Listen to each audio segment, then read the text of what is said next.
नमस्कार। मैं डॉक्टर पीयूष भादविया, सहायक आचार्य इतिहास विभाग, मोहनलाल सुखाड़िया विश्वविद्यालय, उदयपुर, आप सभी का एस्पेक्ट्स ऑफ हिस्ट्री नामक वीडियो सीरीज में स्वागत करता हूं। साथियों, आज 16 दिसंबर है और आज पूरा भारत इसे विजय दिवस के रूप में सेलिब्रेट कर रहा है। आपकी जानकारी के लिए 16 दिसंबर 1971 को भारतीय सेना ने पाकिस्तान को हराया और पाकिस्तान दो भागों में विभाजित हुआ, पाकिस्तान और बांग्लादेश। अर्थात एक नए राष्ट्र का उदय 16 दिसंबर 1971 में हुआ, बांग्लादेश। ये अद्भुत शौर्य और वीरता की गाथा आज भारतीय इतिहास में स्वर्णिम अक्षरों से अंकित हो गई है। भारतीय सेना के इस शूरवीरतापूर्वक कार्य और बांग्लादेश के सृजन से संबंधित संक्षिप्त इतिहास को लेकर आज मैं उपस्थित हूँ। साथियों, भारत की आज़ादी के साथ ही भारत माता के दो टुकड़े हुए, भारत और पाकिस्तान। शुरू से ही पाकिस्तान भारत के लिए समस्या रहा। 1947-48 में पहला कश्मीर पर आक्रमण, उसके बाद दूसरा 1965 में भारत पाकिस्तान युद्ध और उसके बाद तीसरा 1971 का युद्ध, जिसमें पाकिस्तान के दो टुकड़े हुए और दो राष्ट्र अस्तित्व में रहे, पाकिस्तान और बांग्लादेश। अर्थात नए राष्ट्र बांग्लादेश का सृजन हुआ। ये घटनाक्रम चालू होता है पाकिस्तान में आम चुनाव को लेकर। 1970 में दिसंबर महीने में पाकिस्तान में आम चुनाव हुए। उस समय वहाँ के जो राष्ट्रपति थे याह्या खान, उन्होंने पाकिस्तान में आम चुनाव कराए, ये मानकर कि पाकिस्तान पीपल्स पार्टी सत्ता में आएगी, जिसके अध्यक्ष जुल्फिकार खान भुट्टो थे। लेकिन ऐसा हो नहीं पाया। आम चुनावों में पाकिस्तान की नेशनल अवामी लीग, जो कि पूर्वी बंगाल में अर्थात पूर्वी पाकिस्तान में कार्य करती थी मुख्य रूप से, उसको काफ़ी सीटें मिली। पूर्वी पाकिस्तान में 169 सीट्स में से 167 सीट्स नेशनल अवामी लीग को मिली। इसी प्रकार पश्चिमी पाकिस्तान में 88 seats out of 144 Pakistan peoples party को मिली। टोटल सीट्स के हिसाब से देखा जाए तो मेजॉरिटी में नेशनल अवामी लीग आ गई, जिसके अध्यक्ष मुजीबर रहमान थे।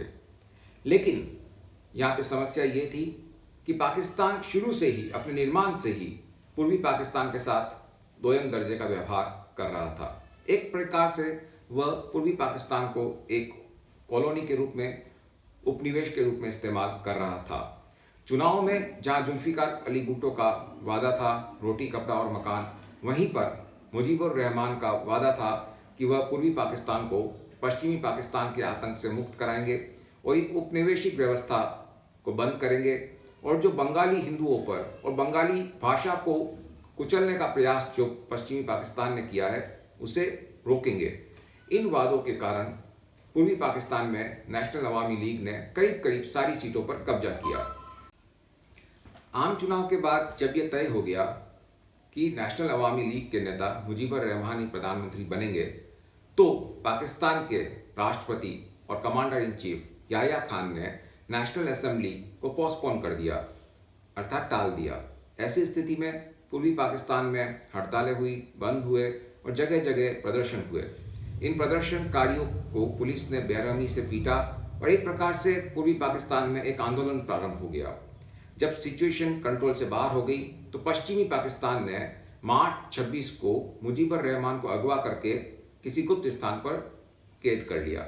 साथ ही साथ वे छात्र जो कि प्रदर्शन कर रहे थे, जो विश्वविद्यालय के छात्र थे या जो अखबार में काम करने वाले लोग थे या स्थानीय राजनेता जो थे, जो कि इस प्रदर्शन में सम्मिलित थे, उनका जनसंहार किया गया। काफ़ी लोगों को मार दिया गया।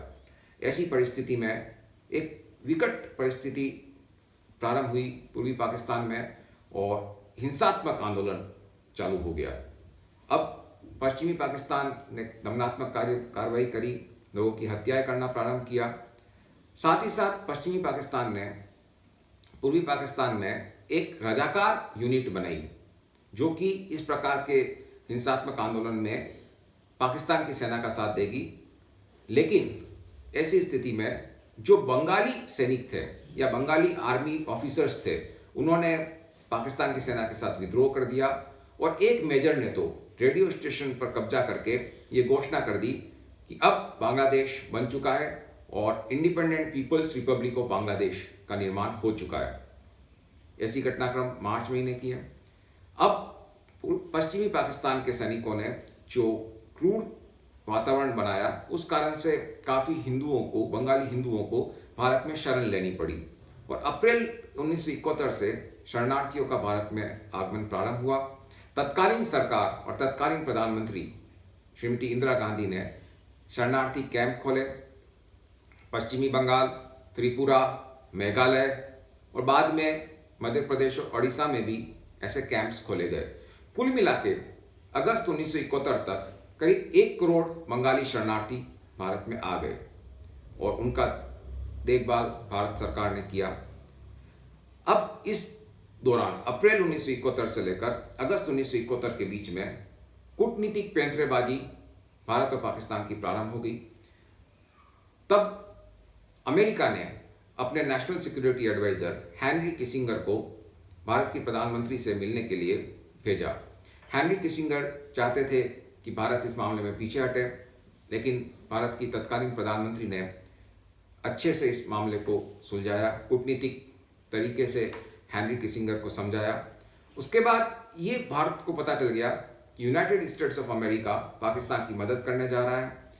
ऐसी स्थिति में भारतीय प्रधानमंत्री इंदिरा गांधी जी ने रूस, पश्चिमी यूरोपियन देश और यूएसए की यात्रा करी और ये बात रखी कि ये जो समस्या है पूर्वी पाकिस्तान की, ये पाकिस्तान राष्ट्र की है और उसका मूल कारण वहाँ पे प्रजातांत्रिक मूल्यों को कुचलना है, क्योंकि पूरे विश्व में प्रजातांत्रिक सरकार है, सिर्फ पाकिस्तान में आर्मी गवर्नमेंट है, डिक्टेटरशिप है।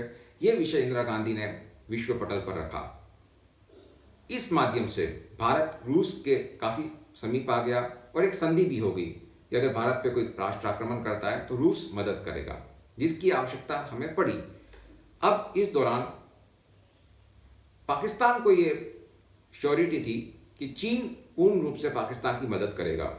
देखिए 1962 में भारत चीन युद्ध हो चुका है और चीन भी कुछ अलग मूड में है भारत के साथ। तो पाकिस्तान को लगा कि अगर कोई युद्ध की स्थिति आएगी तो चीन नॉर्थ फ्रंट खोल देगा, उत्तरी फ्रंट से भारत पर आक्रमण कर देगा, तो पाकिस्तान के लिए आसान हो जाएगा। लेकिन खैर ये संभव नहीं हुआ। अक्टूबर 1971 में बॉर्डर फायरिंग पाकिस्तान ने भारत के साथ प्रारंभ करी और नवंबर में हैवी आर्टिलरी फायरिंग पाकिस्तान ने प्रारंभ करी। इस बीच में आपको बता चुका हूं कि पाकिस्तान ने पूर्वी पाकिस्तान में रजाकार नामक एक यूनिट बनाई है जो कि पाकिस्तानी सेना की मदद करेगी।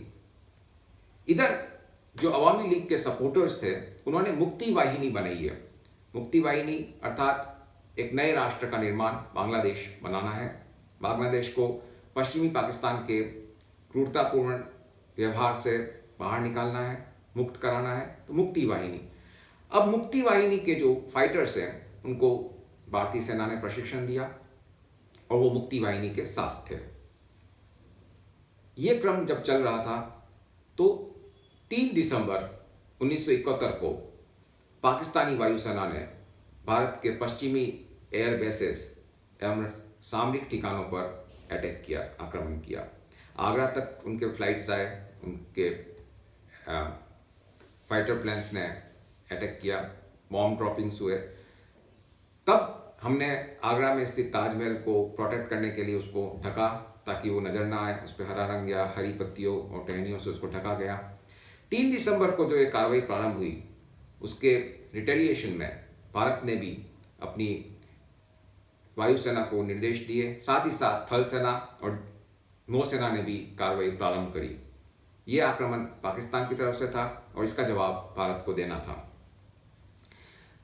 5 दिसंबर को ऑपरेशन ट्राइडेंट, जिसमें भारतीय नौसेना ने कराची बंदरगाह को तबाह कर दिया। इस प्रकार 6 दिसंबर को आगे आते आते भारत ने बांग्लादेश की प्रोविजनल गवर्नमेंट, अंतरिम सरकार को मान्यता प्रदान कर दी। पीपल्स रिपब्लिक ऑफ बांग्लादेश को भारत ने मान लिया 6 दिसंबर 1971 और ये युद्ध अब भीषण रूप ले रहा था। लेकिन भारत के पास सैन्य सामान और सैन्य संसाधन, ह्यूमन रिसोर्सेज भी पाकिस्तान की अपेक्षा दुगुना था और पाकिस्तान को जो था कि चीन मदद कर देगा, चीन ने मदद नहीं करी। इसमें वेदर का भी रोल है, क्योंकि दिसंबर का महीना था तो चाइना के लिए आसान नहीं था कि उसके सैनिक हिमालय क्रॉस करके दिसंबर में आए, इतनी बर्फबारी वहाँ हो रही थी। लेकिन यूएसए ने अपनी 7th fleet bay of Bengal में रवाना कर दी, क्योंकि वो चाहता था कि पाकिस्तान की मदद हो। लेकिन रूस के बीच में आने से अमेरिका को ठहरना पड़ा, और ऐसी स्थिति में भारतीय सेना ने अद्भुत शौर्य वीरता का प्रदर्शन करते हुए ऐसी स्थिति उत्पन्न कर दी कि 13 दिसंबर को पाकिस्तान के राष्ट्राध्यक्ष याह्या खान ने पाकिस्तान के लेफ्टिनेंट जनरल अब्दुल्ला खान नियाजी को कहा कि अब यह संभव नहीं है कि हम भारत से आगे लड़ पाएं, अतः आप आत्मसमर्पण कर दीजिए। लेकिन नियाजी ने एक दिन और निकाला, और फिर जब यूएसए में उनकी बात हुई, जो एम्बेसडर थे उनसे बात हुई पाकिस्तान में, और यह तय किया गया कि अब हथियार डालने पड़ेंगे। तो 15 दिसंबर को उनकी टॉक होती है, कम्युनिकेशन होता है भारत के आर्मी जनरल से। भारत के आर्मी जनरल उस समय सैम मानेकशॉ हैं, और पूर्वी कमांड के लेफ्टिनेंट जनरल जगजीत सिंह अरोड़ा हैं। बातचीत के बाद 16 दिसंबर को पाकिस्तान के लेफ्टिनेंट जनरल अब्दुल्ला खान नियाजी, जो कि बांग्लादेश के गवर्नर भी है, वो बांग्लादेश के आखिरी गवर्नर हैं, वो ढाका आते हैं और जगजीत सिंह अरोड़ा, हमारे लेफ्टिनेंट जनरल जगजीत सिंह अरोड़ा के सामने आत्मसमर्पण करते हैं। इस आत्मसमर्पण के दौरान भारत ने पाकिस्तान के 93,000 सैनिकों को जो प्रिजनर्स ऑफ वॉर बनाया था उसको बाद में छोड़ दिया। इस प्रकार काफ़ी एक झटका पाकिस्तान के लिए लगा, काफ़ी बड़ा झटका था। आत्मसमर्पण उनको करना पड़ा, भारतीय सेना की जीत हुई, पूरे राष्ट्र ने हर्षोल्लास व्यक्त किया। 16 दिसंबर को शाम को संसद में भारत की प्रधानमंत्री श्रीमती इंदिरा गांधी ने वक्तव्य दिया कि बांग्लादेश मुक्त हो चुका है और भारत ने बांग्लादेश को स्वीकार कर लिया। इस पूरे घटनाक्रम में 3 दिसंबर से 16 दिसंबर तक चले भारत पाकिस्तान युद्ध में भारत के 3000 सैनिकों की शहादत हुई, करीब 8000 सैनिक घायल हुए। इसके साथ ही पाकिस्तान के 8000 सैनिक हताहत हुए और 25,000 सैनिक घायल हुए। भारत के 42 एयरक्राफ्ट्स को नुकसान पहुंचा, वो धराशायी हुए, और पाकिस्तान के 86 एयरक्राफ्ट्स, भारत के 81 टैंक्स, पाकिस्तान के 226 टैंक्स। हालांकि ये आंकड़े हैं, इस पर हमको ध्यान नहीं देना है ज़्यादा, लेकिन विषय यह है भारतीय सैनिकों की शूरवीरता, जनरल सैम मानेकशॉ की रणनीति, लेफ्टिनेंट जनरल जगजीत सिंह अरोड़ा का मैनेजमेंट प्लान, स्ट्रेटेजी, और पाकिस्तान की बहुत बुरी शिकस्त और पाकिस्तान के 2 टुकड़े होना, पाकिस्तान और बांग्लादेश। इस प्रकार तत्कालीन सरकार ने बहुत शूरवीरता, स्ट्रेटेजी, प्लानिंग के साथ भारत को एक ऐतिहासिक विजय दिलाई, और 16 दिसंबर विजय दिवस आज भारतीय सैनिकों को समर्पित है, भारत के रणनीतिकार को समर्पित है। तो आज इस दिवस पर हमने एक वीडियो बनाया। आप इसे देखें, पसंद आए लाइक करें, सब्सक्राइब करें। धन्यवाद।